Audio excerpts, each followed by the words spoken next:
Hello and welcome to SideQuest, episode number 149. We're back after a week off. Hello. How you doing? Hi. What's up?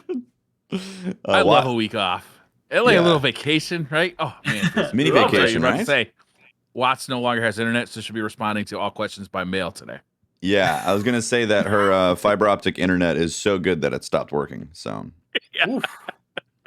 It's so fast that she already recorded the show. Yeah.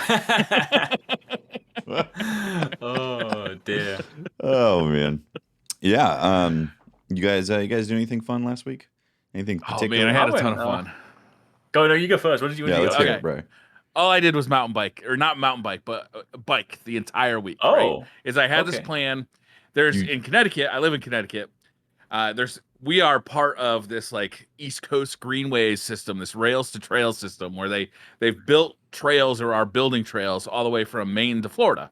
That sounds awesome. Bike continuously, all the way. So my goal was I'm going to do all of Connecticut, right? I'm just going to do, and that's a lot, I'm obviously a pretty big guy, to get me going, it's a lot of effort. So day one, I got on the bike and I did great. And then, since I'm doing this by myself and these are linear trails, what I rapidly discovered is it ultra sucked to come back, right? It's like I get out there and then I got to come back to the car, right? And I'm like, I don't know if this is going to work. Because also what I also discovered was the rails to trails are all paved. And I wasn't having like an awesome time on the trail itself. Like it was nice because it was shaded. You're not like in the blistering heat of the sun out on the street. Were you expecting like a mountain bike experience for the entire time? No, but I was expecting it to be they're very straight because they used to be railroads, right? Oh, gotcha. There's no turns, so there's often parts where I could see. It felt like to the horizon, like it's an exaggeration, but very long distance, and it's like I found myself getting bored very quickly. So what I decided to do was find, are there any gravel roads that I could do the same thing on? And it turned out there's like this thing called the Airline Trail and the Hot Brook Trail. And that's about 150 miles of trails. That's gravel, which I did on the second day and I found to be much more interesting. So I ended up doing all of that. I think my biggest day was 20 miles out and 20 miles back in. Nice. Which honestly was a bit too much, and I was kind of beat up. I was like, okay, that was too much. That's a lot. Yeah, that's a lot. Yeah. And I have an e-bike. I don't know if you guys are familiar with e-bikes. There's two kinds of e-bikes, essentially. There's the kind they have throttles, and you can just ride them like a motorcycle, kind of. And there's the other kind, there's a pedal assisted, where it just kind of, like as you pedal, you can set it to make it a little easier to pedal, or you go faster for how much you pedal. And I have the latter kind, where it just kind of helps you out.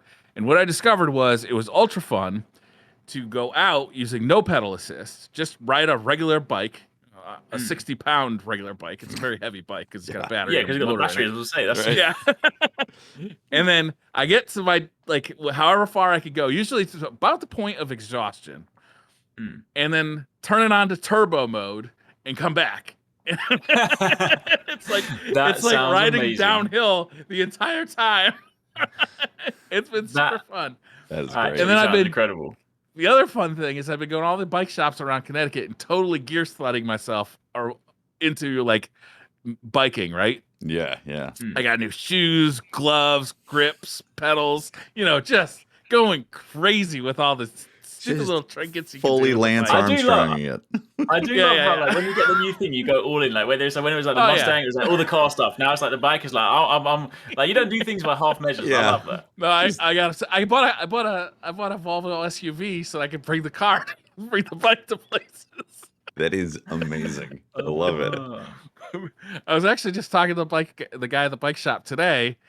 He's like, the other guy says that you bought that SUV just so you can bring the bike places. I'm like, yeah. He's like, isn't that a little ridiculous? I'm like, yeah. Oh my! I don't know how to defend my decision here. I don't think you need to. Bring the bike. It's more of a statement. It's like this is what it is. It is what it is. Yeah, that's what I did. Yeah. You're just trying to question back. We'll be like, well, how else am I going to get the bike here? Yeah. Right? What am I supposed to do? You could also be like, are you judging? Do you have one of those comfortable saddles though? I did. I bought a nice comfy saddle. Okay, it's like good. So What? the way to wide buy one? a saddle now apparently is you go to the bike shop and they have like a board that you sit on that has like pressure sensitive stuff on it that marks where your hip bones are. Yeah, it's a butt sensor. Oh. So you can measure how far apart your hip bones are when you sit down, like your butt bones. And then they match the saddle to that width. Wow. Which is I found to be I mean, that's not how it used to work. You just order a saddle and see if it worked when you're That's what I need. Like, I remember like a few months ago when I went for like a bike ride, like me and my girlfriend just went for like down the coastal road, and we were trying to pick a route the night before. We went to like hire some bikes, and then there was like the easy route. It was like, you know, you did it a couple of hours. We thought, oh, we'll do this other one. Like 50-mile bike ride doesn't sound that bad. Bear in mind, I haven't ridden a bike for like 10 years. Ooh, and then feel that. But it was also like your one. It was like a linear trail. So like we got like halfway. I was like, oh, this is already quite tiring. Sat down, had some ice cream on the beach. I was like, wait, I have to go back. and by this time, my buttocks was bruised, and I swear, sitting on the seat was the most painful thing. And I even my quads at one point, I swear they stopped working. So I was lying on the side of the road, like I can't stand, I can't sit, I don't know what to do. I'm besides myself. I was like, I might have to get a bus back. And I was. You don't think about your taint much until you start riding that bike. Yeah, it's interesting. Like I think it's any seat. Also, you can get like a comfy seat, and you'll still get like a pain, like starting in it, because like you're just not used to it. So you have to build up like butt callus to be riding that bike, right? Yeah, especially 50 miles. 50 miles is you're gonna feel that. That's a long time for a first bike ride. That is a long time. It was not my brightest. We did it. We did it. But anyone driving behind me would have seen it. Every single time I went down a hill, I'd stand up for a bit to give myself some relief. But then I would do the slowest, like lower myself super slowly, and you could see that I'm just like in pain sitting on the seat. And then like it hurts like when you're like for a few days after that too. Mm-hmm. Yep. Oh, definitely. Like my future generations, they have been hindered. It's hilarious. So, Brian, I have like the opposite of you. Instead, what I did was, I can't buy a Volvo to go to shuttle a big bike anywhere. So what I did was I researched folding bikes. Okay. Yes. And there's a company called Zizzo that I think it's from an ex-Google engineer or something like that. They made these bikes, and they're affordable too, because I was like, I don't know if I'm going to ride this bike a lot or not, so I don't want to spend a bunch of money on the bike. And it ended up getting them for like, got a pair. They were like $230 each. That's all. Yeah, it's a cheap bike. That's you know, but it's fantastic because it folds. You can put it in the trunk, and so I've been doing like 9 miles a day on that thing, and like I basically just keep it in top speed because I'm like I need to give my legs a workout. So I'm like just every day or almost every day doing like 9 miles on that thing, and it's been awesome. I really enjoy it. Yeah, I got the health tracker. I think it's called Strava, and it attaches to your Apple Watch so that it can monitor your heart rate, because that's one of the things obviously I want to get the health benefits here, right? Exactly. I want to lose some weight. I want to get a little healthier. Strong legs. And one of the things, strong legs. When I was in high school, I had a hard time buying jeans because my legs were so big. Because I'd mountain biked every day, right? Like every day. Thick. I was I couldn't buy jeans. I had to buy like several sizes up, and then like basically all my jeans looked like they were pleated, because it wasn't a good look. Anyhow, quite the picture. You can have your watch monitor your heart rate, and then you're getting that benefit too, and then you can actually have it alert you if your heart rate is getting too low while you're exercising. You need to step it up, bro. You know? Yeah. That's why I keep it in 7th gear, man. Whole time. Yeah, just do it. Just up do and it. down. You gotta be careful of your knees, though. Well, you got to make sure it's high enough, right? Yeah. Yeah. Cadence, I guess. Yep. Nice. Well, bikes. That's been a fun week. What you guys do? I went skiing on Saturday in an indoor skiing center. Which was the perfect. So I'm going on a skiing holiday in the new year, and it was the perfect. I haven't skied for 10, 15 years, and when I did, it was only dry ski sub lessons as a kid. But I wanted to go on this, like, we've got this like all-inclusive kind of ski holiday where it's like you go there, the center, you have lessons throughout the week in like the French Alps, and you have like food and everything's covered. But I was like, I don't want to go at the complete beginner level because then you spend the whole week in the mountains just like, here's how to do a pizza. So basically, we're going to get some lessons over the sort of like the next few months so that I can kind of go in at like a slightly above beginner level. Okay. But this center's super cool because it's one of the few places in the UK that actually has like fake snow inside. How's that work? I don't know how they create it, but they've got like a lot of these like ice machines and fans blowing everything, and you literally walk in like, and if I hadn't said it was fake snow, you'd think cold snow. It's not like some kind of like imitation giant chemical. refrigerator. No, it just feels like snow. I don't know how they. Is it cold in there? Do you have to dress warm? Well, that's the thing, right? This is the funny thing because it's in the UK at the moment. It's a heat wave, right? So we woke up in the morning and it's like 35 on Saturday, and I'm just like, I'm packing for the snow center, and they're like, yeah, it's -2 here. So on 35, I'm putting thermals and a thing in my bag, and I'm like, this feels weird. But I walked inside and it's like, oh, okay, I need a jacket. Glorious. It was the best until I walked outside and it was like, oh my gosh, it's still hot. But it was so good. Like I haven't done it in such a long time. Like we booked like 2 lessons, one in the morning and one in the afternoons. The first one was like ultra beginner, so it's like how to just like slow down, go straight down a hill, and then start to like turn. And then like the afternoon session was more like kind of turns and stuff. It was super cool. It's so much fun. It's got me like even more excited for the holiday and stuff. So that's great. Yeah, I love skiing. It's so much fun. It's like one of those like wonderful sports. I don't know why I don't do it all the time. I should get back into it. Same. Yeah. How do you? So explain to me the indoor skiing a little bit more. Like, is there a lift there? How big is the building and how big is the hill that you go down? So you go inside and there are 2 slopes in this area. There's one that's like a kind of like a training slope. And it's, I guess, like distance wise, how do I measure it? It's probably like, I'm really bad at measuring like in like meters, but it's quite a long slope. You can get like a, I don't know, if you were to go and bomb down it, you'd probably be like top to bottom in like 20-30 seconds, so it's not super long. But then on the side they've got an actual full size slope, which I guess if you were to kind of go top to bottom running straight skis, you'd probably be down it in like, I don't know, 45 seconds to a minute. Like, so it's not super long, but they basically got like 2 slopes, and they got lifts on. They got on the main slope. They've got like what do we call it? The typical like pulley lift. Like the one you straddle. Yeah, that's the one. Yeah. Yeah. And on the right, the training slopes, they got like the travelator, so you just like shimmy yourself on and it just pulls you up. And it's really good actually. Like the training slope is actually weirdly quite difficult to learn on because it's actually steeper than the main slope because it's such a short distance. So obviously it's good to kind of like, obviously so you can actually get some speed in a short distance. But conversely, when you're trying to learn to steer for the first time, like if you do it in the actual Alps, they'll be like, you go on a super flat slope and you can gradually do that. Whereas I'm bombing down the hill, and I'm like, I'm trying to turn here, and I'm just like, it's weird because you have to, because for me that hasn't done such a long time. I forgot you have to reprogram your mind because if you want to turn, it's like if you want to go left, you need to turn your right ski. If you want to go right, you want to turn your left ski, and you have to lean onto the outer side. So whereas like typically you think you lean into the corner, but it's more like a motorbike where bikers will lean away from their bikes. So you basically have to lean on like the outer foot. So for a little while, like my mind was trying to like reprogram and things like that. But it's it was like it's so much fun. It's interesting kind of now that, because obviously I train quite a bit. So back when I did it when I was younger, it was a lot harder. But like now holding like a squat position is like, oh, this just feels quite normal. You're so good to go for it. Yeah. So That's cool. I'm super excited. Like just like I've been watching like videos of like I've basically come back and because I'm only going to be able to get like lessons like every sort of 4 or 6 weeks or something. So I've been watching like, YouTube videos and like watching videos in the Alps. I'm like, I want to go on holiday already. I love being that excited about something that I'm like researching everything about it on YouTube, about everything. Right?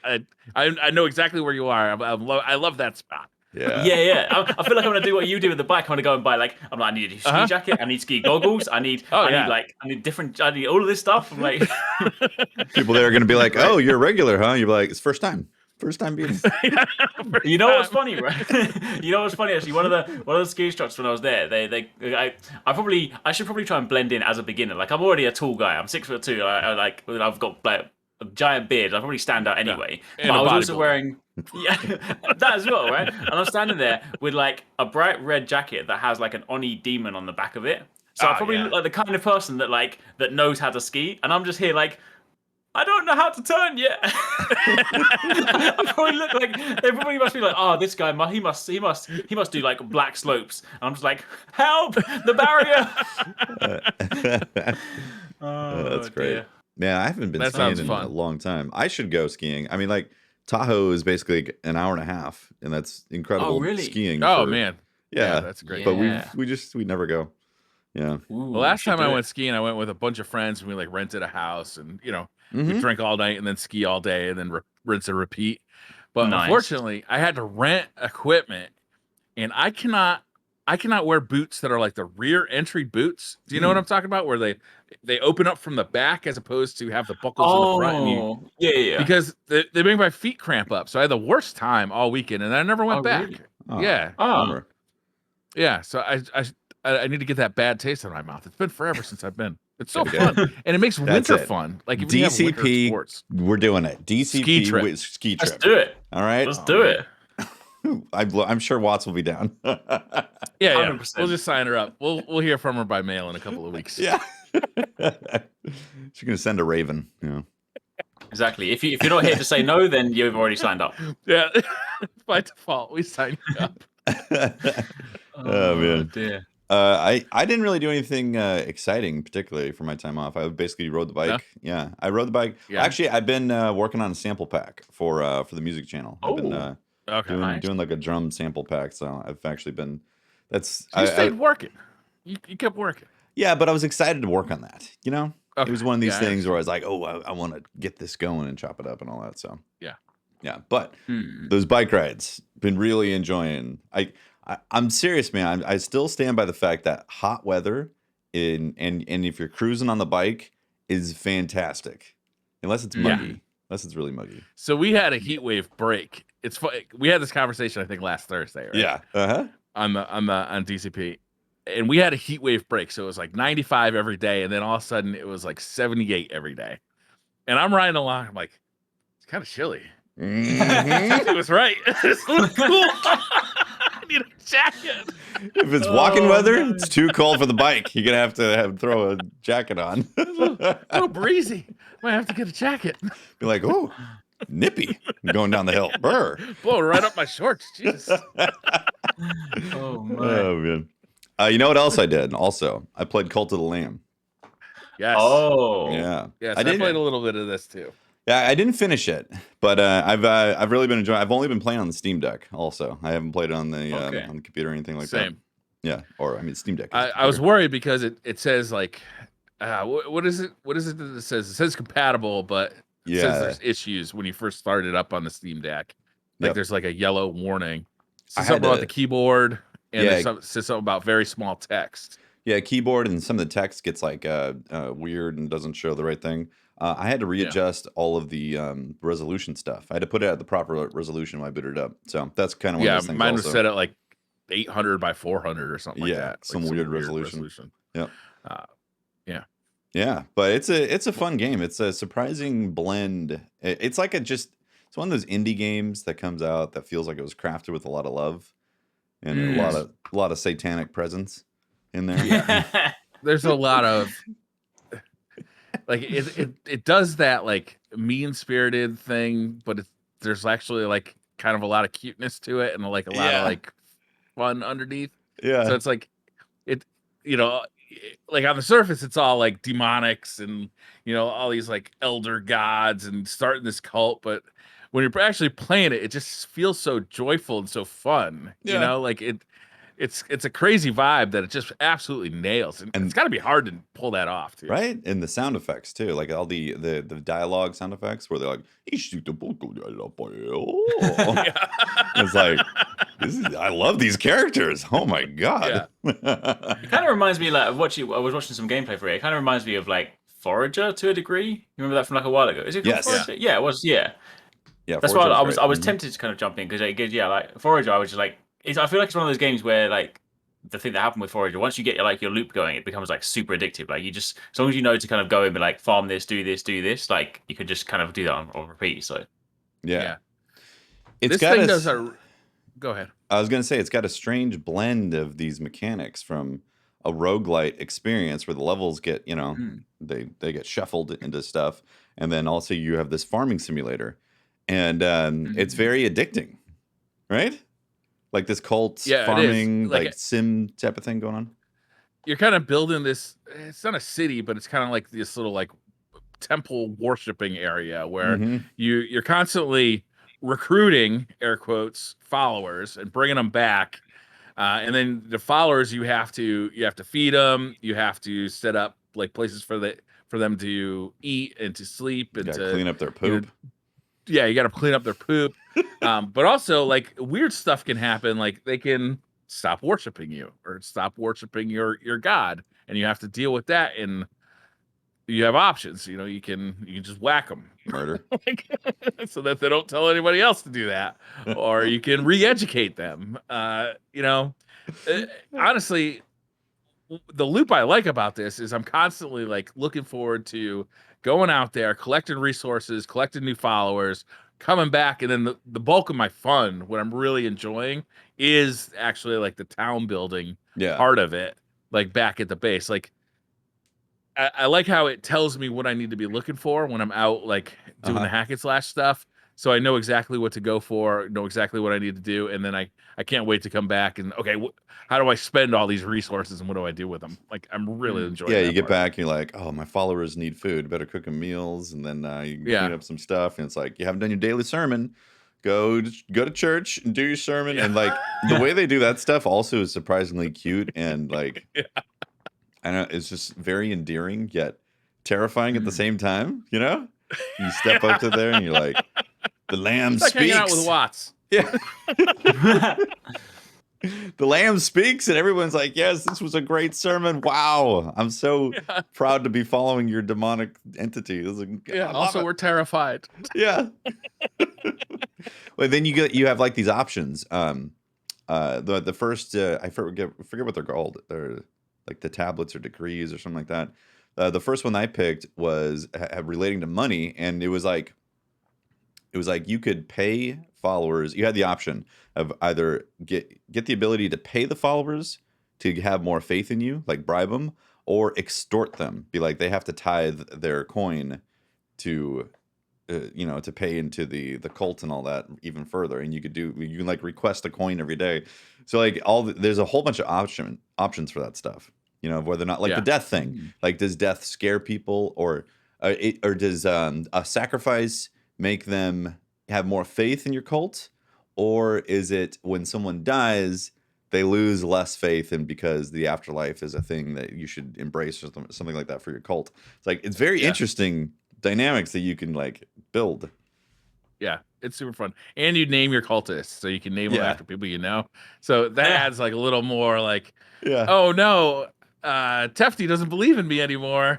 Looks like I'm gonna have to whack him. First eat a bowl of poop, and then you whack him. Oh dear. Yeah, it's a really silly game. That's like beautifully it's just done. Delightful. It's fun. You know, it just kind of puts a smile on my face every time I play it. I've been playing it primarily on the Steam Deck as well, but I did boot it up on the big screen just to show my wife, and she thought it was pretty fun too. Yeah, nice. She liked helping me make decisions about stuff, you know. Yeah, because you get to make those like stupid decisions. It doesn't feel as oppressive as other games in that genre where you're making like more decisions like that are a little more like, are we gonna make child labor a thing? You know, like right, yeah. Jeez, I don't know. Yeah, it does walk a pretty fine line. Maybe because it's like cute little animals. Could be that. You know, that's why. And like the gods are demonic looking Cthulhu beasts, and you're like, oh, okay, this is creepy. Yeah. Yeah, I was gonna say so one thing I do have an issue with is on the mechanics of the city building and all that. There's some of it can feel a little like task heavy at times, you know, but that's kind of part of it. That's part of the genre. You make these tasks. Like one thing I find kind of annoying is I know that people need a daily blessing, or to maximize my effort with my cult, I should bless every single person every day, right? You should do a sermon and then go around blessing everyone. And in order to do that, it's like difficult to keep track of who's been blessed without constantly clicking on everyone and being like, "Did you get blessed? Did you get blessed?" So I'm like walking around constantly trying to figure out how to bless everyone. Then, yeah, they need like an icon over their head or something. All right, it's time to go out and kill a monster. Yeah, but overall, I think it's a really beautiful game that is well done, well thought out.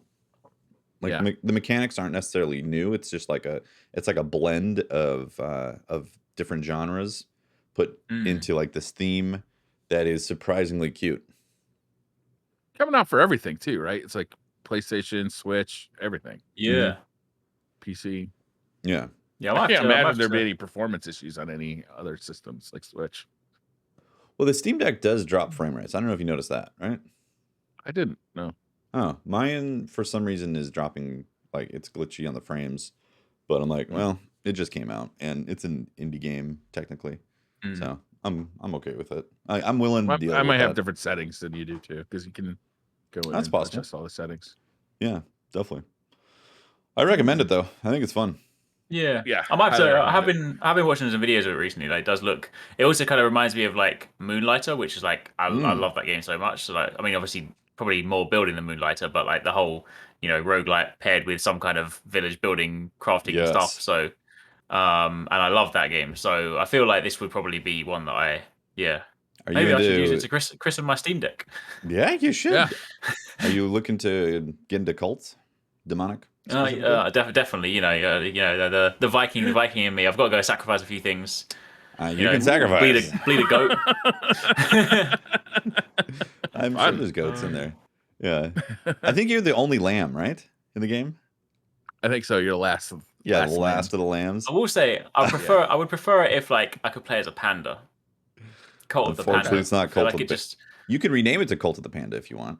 You can. I might do that. You'll be an imposter because you're a lamb. Oh. Yeah. I like when you bless someone, he goes, ah. Amazing. They're like, oh, thank you. And then they walk away. It's amazing. I wanted to get popular enough to actually have some small rural town ban it. Because that'd be good. Yeah. Right? It seems like the Christians would be all over this. They were banning Harry Potter books back in like the 2000s, so it's this game is way worse than Harry Potter. Come on, guys. This game is a prime candidate for getting. Aren't you even paying attention anymore? Come on, let's get the ban in this. Actually, it's an Australian made, and I wonder if the Australian government's kind of weird on some of that stuff, right? Pretty quick on ban stuff. Yeah, they're like, oh. No. Yeah. I think there's like very specific things they're looking for, though. We'll have to ask Mylan about it. You inform us. Because my desire to join a cult did go up after playing this game. It looked like super fun, right? Like, Oh dear. Yeah. Did you guys watch any EVO last weekend? I did not. I did not. No. So I didn't watch all of EVO. I watched a lot of the Street Fighter 5 stuff though, and like my Street Fighter 5 interest has remained pretty high since I picked it up again about I'd say a year and a half ago, 2 years ago, and now with Street Fighter 6 coming out, like I'm kind of chomping at the bit for Street Fighter 6. So I checked out EVO this week or last weekend, and oh my god, it was possibly the most exciting tournament I've ever seen televised, or on a big screen, right, or on the TV. Nice. I watched it almost primarily in the living room and live. I watched the pools. I watched the kind of like the top 16, and I watched the top 8. And the top 8 featured Idom. Idom is a player out of New York City. He's a young kid. He's not like a kid, but he's young, right? He's like early 20s, if not even younger than that. And he has just been tearing it up online, right? Obviously, there hasn't been a lot of in-person tournaments because of COVID, right? But But this kid's been out overplaying what's called, I think it's called the NLBC, which is like an online tournament that's been run out of New York City, which is a hot spot for fighting game enthusiasts. Mm-hmm. And he's just been winning a ton of these tournaments, right? They've shut down the NLBC when kind of COVID slowed down, more people can do in-person tournaments, but he's well known as being a hell of an internet player.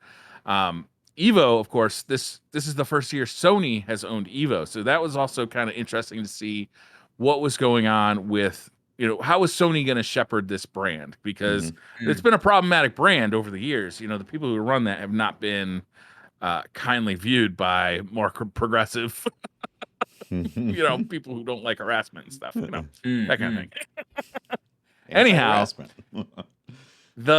the last 3 hours of the Street Fighter tournament was basically IDOM, this young kid, going up against an all-star list of, I would say, better-known players. I think in the pre-show I mentioned Moment 37, EVO Moment 37, which if you're not familiar with EVO Moment 37, it's from like 2000, 2001, 2002 era. I'm not actually sure.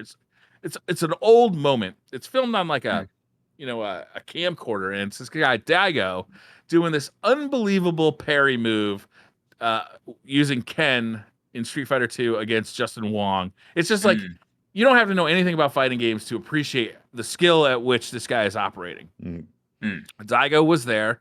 Tokido was there, another like well-known mature champion.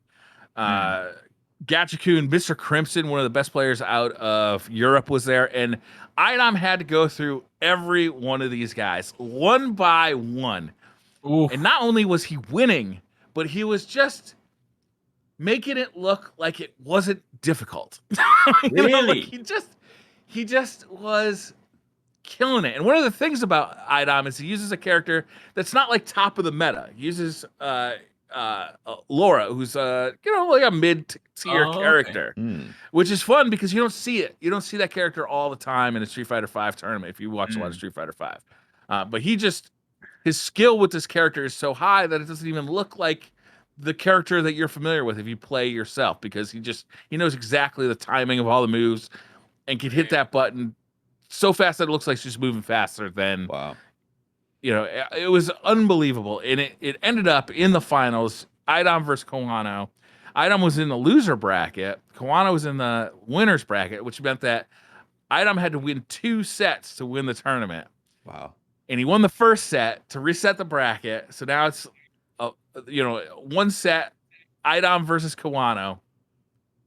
It gets down to the last round. Both players have like 50% health. And it was just unbelievable watching this whole thing happen. And IDOM lost it like the very last second. Like last game, last match, last game, last round. It was the most exciting EVO moment I've ever seen. Like in life. Really? It was so fun. Yeah. It ended at like midnight on what's that? So he beat Daigo, he beat Tokido, he beat Justin Wong, he beat IDOM beat Daigo, Tokita, Gachikun, Mr. Crimson, then came up against Kawano in the finals. Insane. And beat Kawano in the first match, and then which reset the bracket, so that now they're both even. And they're going, oh my god, it was just that's exciting. I need to watch some of those because, I'm just so used to sort of seeing like Daigo or Tokido like up in the top the finals and stuff. So absolutely. And it really felt like also a transitioning moment, which we'll have to wait and see in like the coming years. Like, is this like the new breed, the young guns finally overtaking the surly old, the weathered Street Fighter. Yeah, the weathered veterans, right? It was so exciting. It was a well done show. The announcers were also really good. They're really, I really like when announcers can explain things like I'm 5 years old, but not like I'm 4. If that makes sense, give it to me good enough that I understand what's going on, but not so much that like you're beating me over the head with it. And I thought they were doing a great job. The whole thing was really fun to watch. I highly recommend going back and watching that. But it was so fun live because you don't know what's going to happen. Yeah. Mm-hmm. Cool. That sounds fun. Yeah. Yeah. I also wanted to watch the Guilty Gear Strive one, but that one started at like 1 a.m. Oof. yeah, I was like, oh, I don't know if I could do that. You got there a was a 50-mile rough bike ride ahead of you. Yeah. Can't be doing that. Yeah. Right. Exactly. This is the whole thing. I was trying to like maximize my day. But Guilty Gear Strive did announce a new character who got quite a bit of press because she had been a character previous who was, you know, I think she was a boy who the parents of this character there was like a law against having two twin boys, so they pretended he was a girl, and then in this game he kind of transitions, no, I'm actually a girl. And it was a pretty interesting, it's in the story mode. Like the whole story mode is about that transition, about her proving herself in the first game she was in and trying to, well, I'm going to prove that I'm a boy by winning this tournament, which she wins. But then like in this story, she's much more like, well, that didn't actually make me happy. What I needed to make me happy was to figure out what was going on inside and to find the joy in life, and find the joy in fighting, not necessarily proving myself to others, but proving myself to myself, which I think is pretty cool. Yeah. Awesome. Huh. But I didn't watch that tournament because it was fucking went until like 5 o'clock in the morning. To catch up on that one. Yeah. Huh. I checked out. I haven't played like much since Elden Ring. I checked out a beta the other day for. Have you guys heard of Zenith Zone Zero? The next thing from MiHoYo, which is basically obviously Genshin Impact is one of the things they're known for. This is like their next big thing. Slightly different to Genshin in that it's not fully open world. And this one, like I haven't played, like Genshin is one of those games where like, it always like visually kind of interested me because obviously I love that the art style, everything about it. I love kind of the open world nature, but it was just always a bit too daunting, and I missed the time, and I was like, I just don't have the time to invest in it.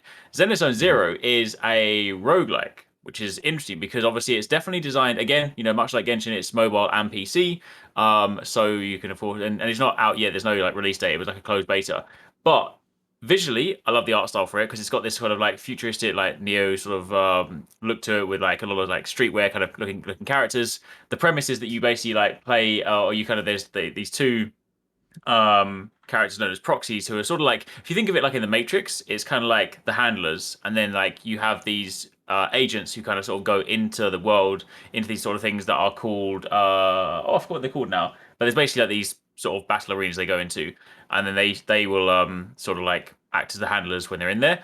In terms of gameplay, it's like hack and slash. It's pretty sort of simple. You run through like little sort of like arenas, and you go and sort of fight through waves of enemies, move to the next area. So the actual, in terms of like the combat section, you're not like exploring open world, you're largely just working your way through enemies, but combat feels super smooth and super fluid in this game. Like it's quite basic, and I think in the beta, obviously we didn't get to experience everything because fundamentally you have an attack button, you have a dodge button, special button, and an ultimate button. And then your combos, you've got a combo string on just like pressing your attack button. You can do like dash attacks, a few things like that. So there's nothing, it's not like super deep combo strings.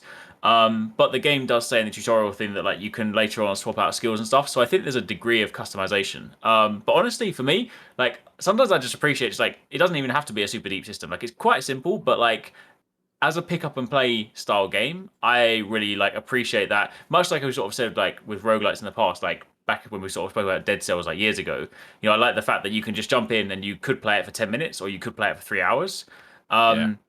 It's got quite an interesting system. I feel like there's some stuff they do need to fine tune. Like the roguelike system comes in whereby you basically play, like, so you'll go into this sort of interesting transition screen. There'll be these like retro looking what's the CRT monitors basically all over the screen.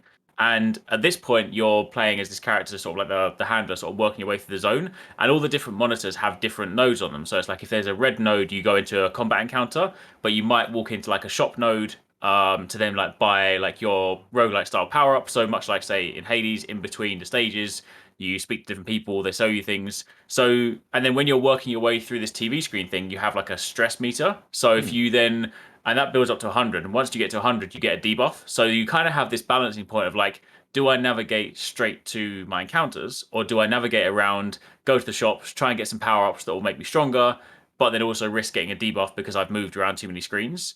And then as soon as you do that, you jump into the combat section. Like the only sort of like gripe with that is it's a cool system visually, but you spend quite a bit of time just navigating TV screens to then jump into a combat encounter, which is normally over in about 5 minutes, and then you're back out again. So I feel like maybe there's some balancing that needs to be had there in terms of sort of like the cadence on that. And then when you're outside those zones, you have a small hub city you can kind of walk around where you can go to somewhere to like upgrade materials. There's a little crafting bench. There's a little like food counter where you can get some buffs and stuff. So it's like more self-contained. Definitely a lot more like pick up and play quickly than say Genshin is. But I just from like the initial beta, I was super impressed with like how fluid it felt, how good it looks, how like fun combat was. So I really enjoyed it. It looks fun. Like I would definitely check it out. Like I see the Genshin DNA in there. It also kind of like looks like Persona, right? Like some Persona. Exactly. Elements, right? Yeah. Yeah, there's a lot of like very cool characters as well. So like when it comes to like combat, you have you pick 3 characters and you have these different squads. And like the element of combat is that you can swap on the fly, but then also as you sort of build up meter, there are like these actual like correct times to swap, and then you kind of bring them in these cool cinematic transitions, and you get these cool combos. So then you can basically pick your team accordingly, and you know you're like switching seamlessly. Things look quite cinematic and stuff, and it's just like really sort of just like feel good. And there are definitely some cool characters. There's like a giant bear who has like a rocket launcher, but doesn't actually use it as a rocket launcher. He just like hits people with it. So it is quite awesome. Really cool. I would check it out. Is it the type of thing? Is it like Genshin allows you to play free relatively well, even though like obviously if you spend money, you get better stuff. But is it? You think it's going to be along those lines, or is it going to be? I believe so. Yeah.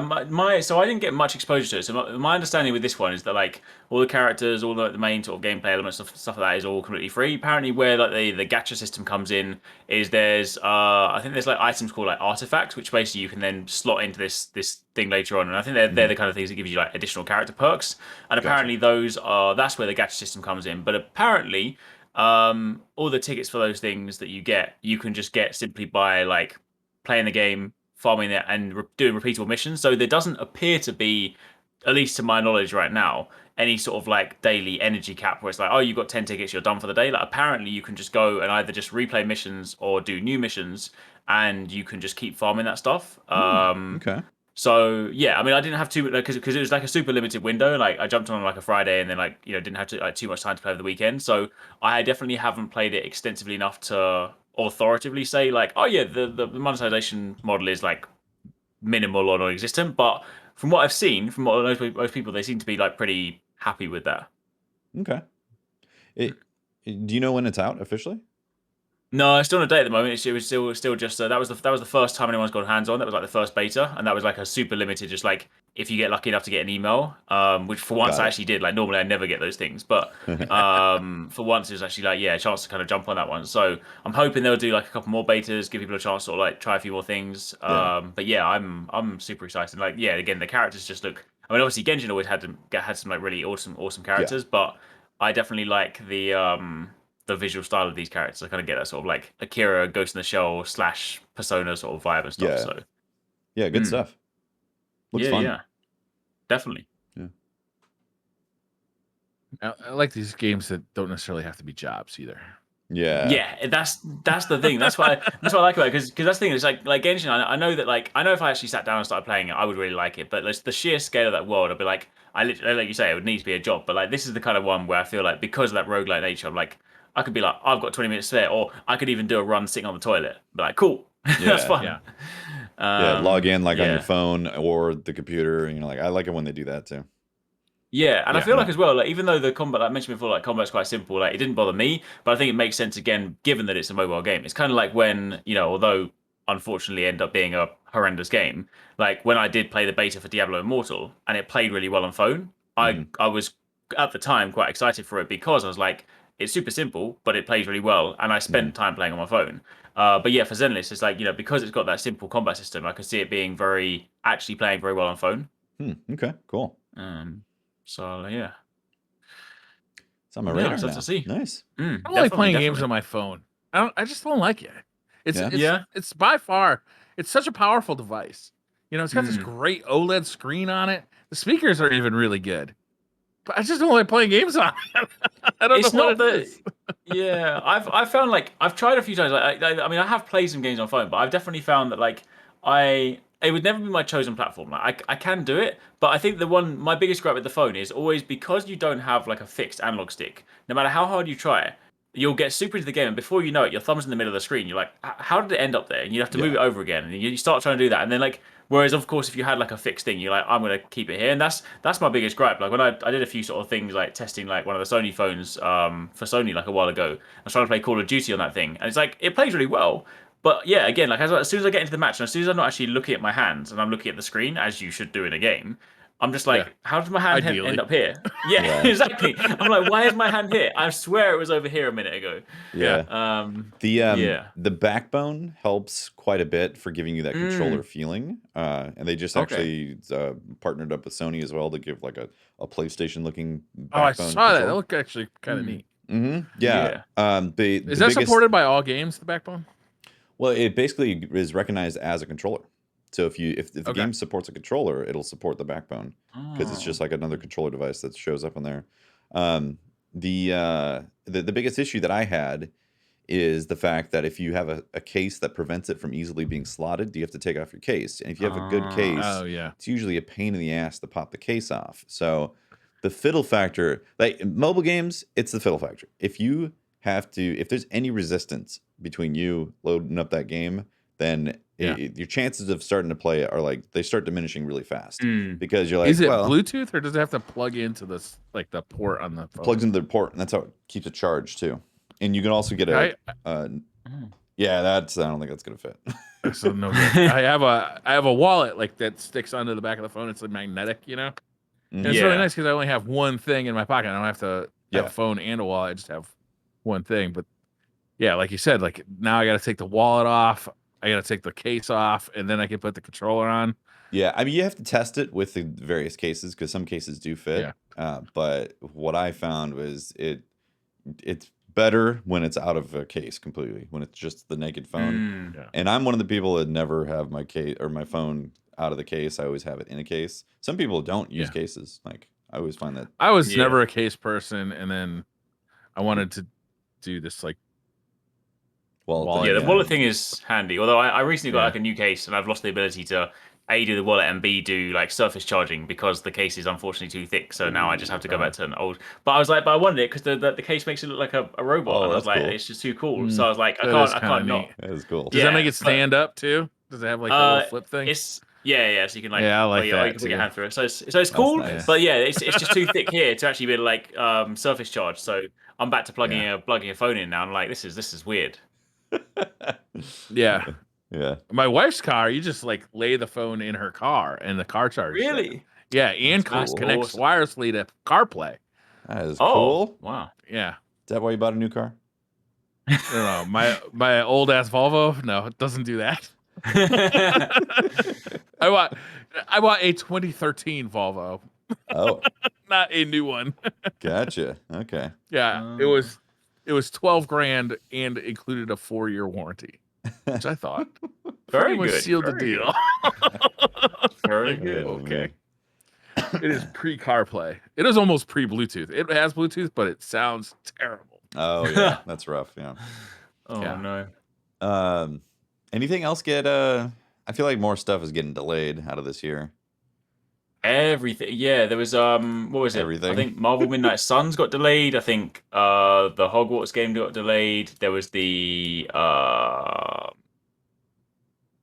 there's quite a few. What was the other one? I forgot now. But we had God of War 2 is still coming, right? I believe so. Yeah. Currently. We still have that at least. Yeah. I was starting to think game of the year list already. You know, like it's not time yet, but you know, just like kind of pondering it while I was sitting on the toilet or taking a shower or something. Man, it's not not even a question. Here we go. I've got a list for you. Games that have currently it's all about delayed. second place for me. What is going to be? Oh God, here we go. So in this list so far, we've got Hogwarts Legacy, the Harry Potter game. Suicide Squad Kills the Justice League. Forspoken got delayed. Redfall got delayed.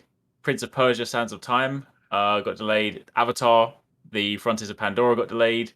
Starfield, obviously Breath of the Wild, although Breath of the Wild didn't actually have a fixed release date. So that's currently the list that I have seen. And then, yeah, I think there was Marvel Midnight Suns as well, which wasn't added to this list. So it is continually growing. Next year's going to be a banger, though. You know what I'm saying? It's going to be a good year. Every year. Metal Slug Tactics. It'll be just like this year, where the first 3 months are like, there's too many games, I can't take it. Right. And then the last 9 months, you're like, we're having all the video games. Oh wait, there's more. Arc Raiders got delayed. River City Girls 2 got delayed. A game called Season: A Letter to the Future. Warhammer 40k Dark Tide. Toy Soldiers. Lord of the Rings Gollum. There's already a River City Girls 2. I could have sworn it.